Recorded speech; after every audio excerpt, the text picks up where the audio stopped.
Hi there. This is how to assemble a Sacher Torte. Now, a Sacher Torte is essentially a chocolate cake, preferably a denser style chocolate cake with apricot preserves or jam in the center, and it's glazed in a shiny chocolate glaze. Today I'm going to use ganache. This cake was developed by the Hotel Sacher, and that's how it got its name. It's a really nice cake to know how to make because it holds really well because it's covered in the chocolate glaze or ganache. And the apricot jam is a really nice balance of the sweetness, but it's not too sweet.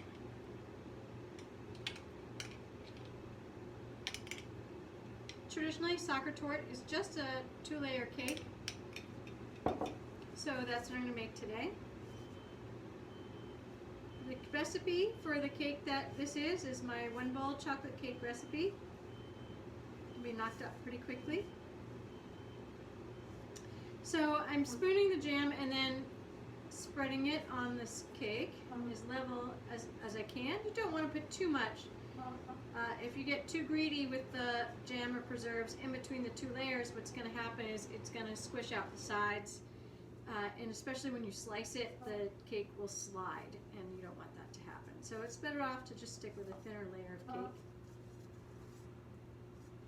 I'm trying to get it just barely to the edge. If it goes over a little bit, that's okay. We'll call that good. All right. I'll push it down a little bit with that second layer. And I'm just going to use my spatula to spread out any of that jam that's kind of squished out the sides.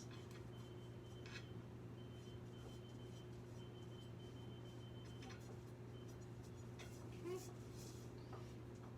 good. Okay, so that's it for that part of filling a Sacher Torte. The next step is going to be setting up to glaze the cake. Okay, so now let's set up to glaze the cake. What I've got ganache here is ganache. It's a dark chocolate ganache, and it's on a fluid state, so it's a little bit flowing here. It's a really nice flow. If it's too stiff, it's not going to glaze the cake properly, and if it's too runny, it's just going to run down the sides of the cake. What I've got here, just to show you quick, this is my cake turntable, but I have a little piece of shelf liner here, and that just acts to help keep this all from sliding around too much. Now, this cake has been chilled overnight, not the full assembled one, but the baked cake. Now, the key to glazing any cake with enrobing style is to do the outside edges first and then the center.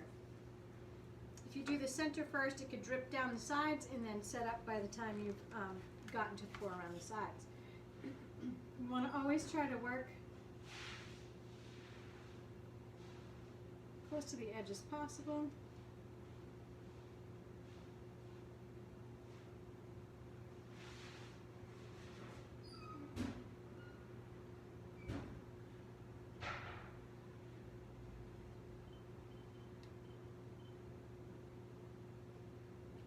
Edge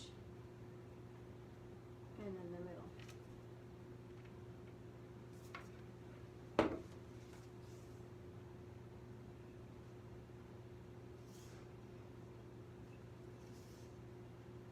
And being able to spin it allows me to look for some uncovered spots or thin spots.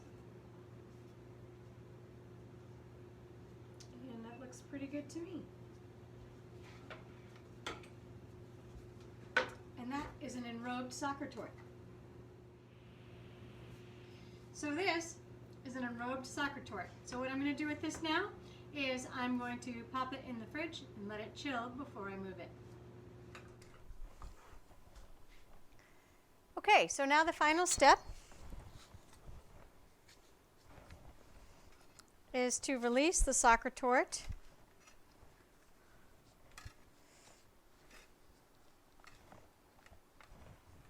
from the glazing, and I've actually got a little cardboard round under there that I'm going to leave behind so I can put it on this prettier gold board.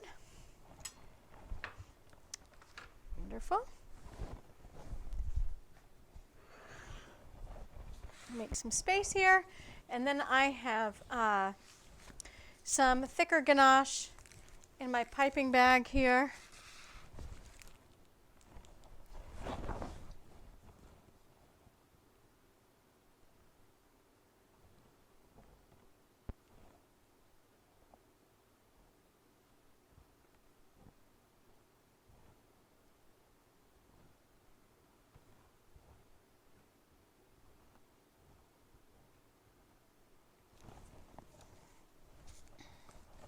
And Sacher Torte is done.